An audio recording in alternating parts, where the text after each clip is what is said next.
नमस्कार दोस्तों, मेरा नाम है मनीष कुमार सिंह और आपका बहुत बहुत स्वागत करता हूं मैं 4 PM महाराष्ट्र पे। दोस्तों, इन दिनों राज ठाकरे की हर एक एक्टिविटी पर, गतिविधि पर सारे नेता जो है वो नजर गड़ाए हुए हैं। कारण कम से कम 100 के करीब सीटों पर उन्होंने अपने उम्मीदवार उतारे हैं और ज्यादातर सीटें ऐसी हैं जहां पर एकनाथ शिंदे के प्रत्याशी हैं या फिर बीजेपी के प्रत्याशी हैं। करीब बताया जा रहा है 25 सीटें ऐसी हैं जहां पर बीजेपी के खिलाफ राज ठाकरे ने अपने उम्मीदवार खड़े कर दिए हैं। वहीं 25 के करीब सीटें ऐसी हैं जहां महायुति के नेता खड़े हैं, वहां पर राज ठाकरे ने अपने उम्मीदवार घोषित कर दिए हैं। अब दोस्तों देखिए, ये अपने आप में बहुत बड़ी टेंशन की खबर है एकनाथ शिंदे और बीजेपी के लिए, क्योंकि देखिए माहिम सीट पर कहां अमित ठाकरे खड़े हैं, राज ठाकरे के बेटे, जहां पर बीजेपी उन्हें सपोर्ट करने की बात कह रही थी और मना करने के बाद भी खबर आई कि एकनाथ शिंदे ने अपना प्रत्याशी वहां से खड़ा कर दिया है।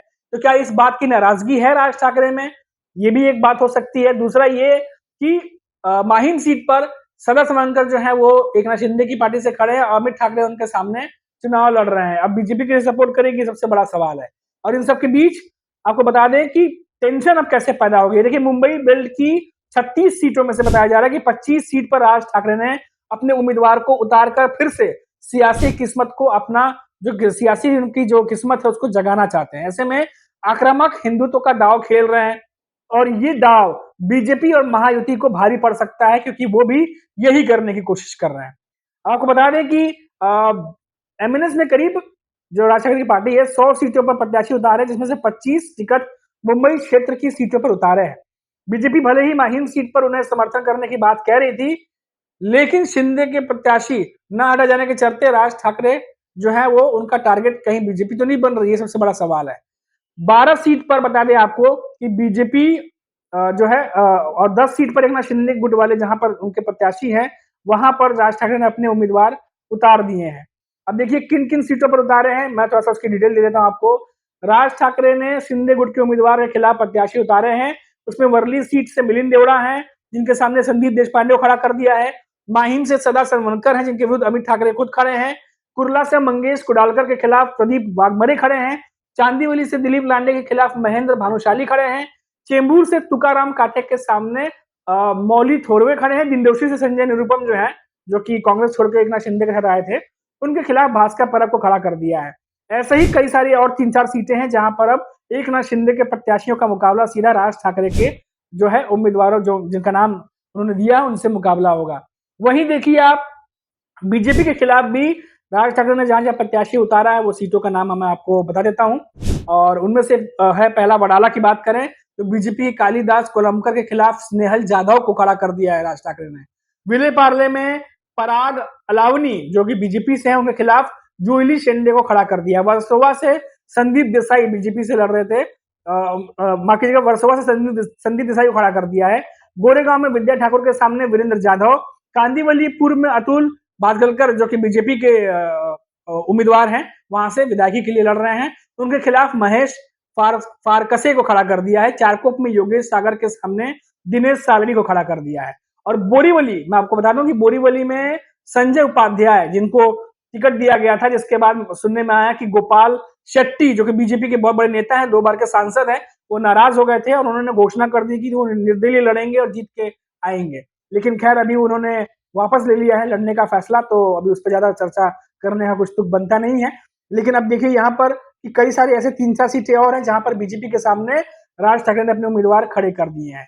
अब देखिए दोस्तों, बात यहाँ पर ये फंसती है कि ये जो उम्मीदवार हैं, ये सबसे ज्यादा इन्हें टेंशन है कि जो वोट इन्हें मिलने वाले हैं वो कहीं कट न जाए, बट न जाए। ये जो हर एक उम्मीदवार के दिमाग में, ये जहन में टेंशन चल रही है, क्योंकि एक तो उन्हें टिकट से पार्टी मिला है, फिर उसी पार्टी के कुछ बागी नेता निर्दलीय खड़े हो गए हैं, फिर वो भी लड़ेंगे कई सीटों पर। उसके बाद देखा जा रहा है कि राज ठाकरे ने जिस तरीके से चुन चुन कर मुंबई थाने के कुछ एरियो में अपने उम्मीदवार उतारे हैं, फिर वो भी वोट बटोरेंगे, तो जाहिर सी बात है कि वो वोट भी उन्हें मिलेंगे, तो किसी न किसी के वोट तो कटेंगे। तो ये जो पूरी समीकरण एक बना हुआ है, इसमें सबसे बड़ा सवाल अब ये खड़ा हो रहा है कि आखिर इन सारे दांवपेच से खेल बिगड़ेगा किसका? अब ये माना जा रहा है कि राज ठाकरे जिस तरीके से हिंदुत्व की बात कर रहे हैं और जिस तरीके से कैंपेन कर रहे हैं, ये कहीं ना कहीं बीजेपी और एकनाथ शिंदे की शिवसेना को भारी पड़ सकता है। कारण ये, क्योंकि जिस तरीके से हिंदुत्व की बात बीजेपी और एकनाथ शिंदे कर रहे हैं, उस तरीके से एमवीए की तरफ से इतना एग्रेसिवली बात नहीं हो रही है। हाँ, लेकिन राज ठाकरे जरूर कर रहे हैं। और ऐसे में देखा जा रहा है कि राज ठाकरे जो हैं ज्यादातर सीटों पर उन्होंने उम्मीदवार उतारे हैं, और ऐसा भी नहीं कि सिर्फ एमवीए के खिलाफ उतारे हैं, उन्होंने शिंदे के खिलाफ भी उतारे हैं जो मैंने बताया, और उन्होंने बीजेपी के खिलाफ भी उतारे हैं। तो यहाँ पर अब बात आ रही है कि खेल बिगड़ेगा किसका। अब जानकार ये बता रहे हैं कि ये जो कुछ भी मैंने आपको खबर बताई, इसमें बीजेपी को एक बहुत बड़ा नुकसान हो सकता है, और बीजेपी इस बात को समझ रही है, और शायद इसी वजह से लोकसभा चुनाव के बाद से लगातार बीजेपी के नेता और राज ठाकरे संपर्क में थे कि विधानसभा चुनाव में जिस तरीके से स्ट्रेटेजी और प्लानिंग तैयार की जाएगी उस पर मिल बांट करके और सोच समझ करके फैसला किया जाएगा। इसलिए हमने देखा कि कई बार राज ठाकरे और बीजेपी एक ही सुर में बात करते हुए दिखाई दिए। हमने देखा कि फिर एकनाथ शिंदे से राज ठाकरे की मुलाकात भी हुई थी, उसके बाद फिर बीच में काफी समय से मुलाकात नहीं हुई, लेकिन इन सबके बीच बीजेपी के जो महायुति गठबंधन है उनके भीतर खुद ही घमासान इतना मचा हुआ था। तो फिर ऐसे में खबर आई कि राज ठाकरे अनाउंस करते हैं कि वो निर्दलीय और खुद जो है वो अकेले लड़ेंगे अपने अकेले दम पर। तो अब दोस्तों ये इतना क्रिटिकल और संवेदनशील ये मामला हो चला है कि अब बड़े से बड़े नेता भी जिनकी जीत पक्की मानी जा रही थी, वो भी अब खौफ में है कि कहीं ये सीट जो वोट शेयरिंग है इसके चक्कर में कहीं वो हार ना जाए। तो ऐसे कई सारे सीटों पे बड़ा उलटफेर होने का जो है वो अब अंदेशा जताया जा रहा है। इसीलिए बड़े से बड़े नेता भी जो चुनाव में खड़े हैं इस बार वो खुद को भले ही वो कह रहे हो कि हम जीत करके आ रहे हैं, हमें कोई शक नहीं है, लेकिन अंदर ही अंदर ये सबको लग रहा है कि इस बार कुछ भी हो सकता है।